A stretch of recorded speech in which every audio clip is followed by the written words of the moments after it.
مومن کی علامت یہ ہے کہ وہ پہاڑ جانتا ہے اگر غلطی ہو جائے تو پہاڑ۔ امام اعظم ابو حنیفہ رحمۃ اللہ علیہ گزر رہے تھے تو بارش ہو گئی تھی اور کوفہ میں کیچڑ تھا، تو آپ نے جو جوتے پہنے ہوئے تھے ان جوتوں سے چلتے ہوئے نا آپ کے پاؤں سے کچھ مٹی اڑی، تو سامنے ایک یہودی تھا، اب اس زمانے میں دیواریں کچی ہوتی تھیں، اس کے دیوار پر جا کے وہ مٹی جو تھی وہ لگ گئی۔ اب امام صاحب بڑے پریشان ہوئے کہ میں نے اس کی دیوار کو آلودہ کر دیا۔ یہاں تو لوگ اپنی اینٹیں رکھتے رکھتے کئیوں کی دیواریں توڑ ہی دیتے ہیں، اور پھر وہ اس پر ماننے کو بھی تیار نہیں ہوتے، تسلیم کرنے کو بھی تیار نہیں ہوتے۔ وہ کہتے ہیں پھر کیا ہو گیا، اب ہمارا یہاں گھر ہے تو ہم نے ٹرالی منگوانی نہیں تھی، ہمارا حق بنتا تھا۔ امام صاحب کے پیروں سے ذرا کیچڑ اڑا، یہودی کی دیوار پہ لگا، اس کی کچی دیوار تھی۔ امام صاحب پریشان ہو گئے، سوچنے لگے کہ اگر میں دیوار سے یہ کیچڑ اتارتا نہیں تو یہ بھی زیادتی ہے، میں نے اس کی دیوار کو گدلا کر دیا، اور اگر میں اتارتا ہوں تو کچھ مٹی اس کی دیوار کی بھی اتر جائے گی، کچی دیوار ہے، یہ بھی زیادتی ہے۔ مومن گناہ کو پہاڑ کی طرح سمجھتا ہے کہ کہیں گر نہ جائے، اس کی بھی کہیں سزا نہ مل جائے۔ امام صاحب نے اس کے دروازے پہ دستک دی، وہ باہر آیا تو اتفاق سے وہ آپ کا مقروض بھی تھا، اس نے پیسے دینے تھے۔ باہر نکلتے ہی کہنے لگا اوہو آپ تو قرض لینے آ گئے، میرے پاس تو ابھی گنجائش نہیں ادا کرنے کی۔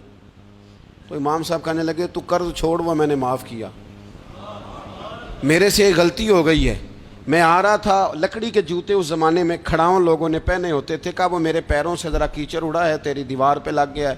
اب میں بڑی دیر سے کھڑا سوچ رہا ہوں کہ اگر میں تیری دیوار صاف نہ کروں تو میں نے یہ میلی کر دی، گدلی کر دی، یہ بھی بات درست نہیں ہے، زیادتی، اور اگر میں اسے صاف کرتا ہوں کچی دیوار سے کچھ مٹی اتر جائے گی تو یہ بھی زیادتی ہے، اب تو بتا میں کیا کروں۔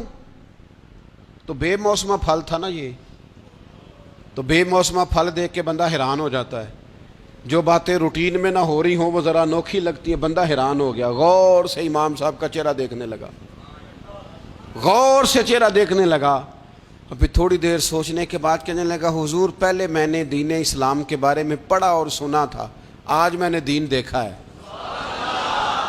پہلے میں نے سنا تھا کہ دین اسلام اس طرح کا ہے، آج میں نے دین۔ ہم نہ پوری دنیا کے کافروں کو دین سنانا چاہتے ہیں، دکھانا نہیں چاہتے، ہم نیک نظر آنا چاہتے ہیں، نیک بننا نہیں چاہتے، ہم نیک نظر آنا چاہتے۔ نتیجہ کیا نکلتا ہے کہ کچھ عرصے کے بعد پتہ چل جاتا ہے بندہ کس لیول کا نیک ہے، کیا معیار ہے اس کی نیکیوں کا۔ کہنے لگا حضور پہلے میں نے دین سنا تھا، آج دیکھا ہے۔ آپ وہ مٹی کی دیوار پر جو کیچڑ لگ گیا ہے، دیوار کو بعد میں صاف کیجئے گا، پہلے کلمہ پڑھائیں تاکہ میرے اندر کا کفر صاف ہو جائے، مجھے مسلمان کر دیں۔ تو غافل آدمی جو ہوتا ہے نا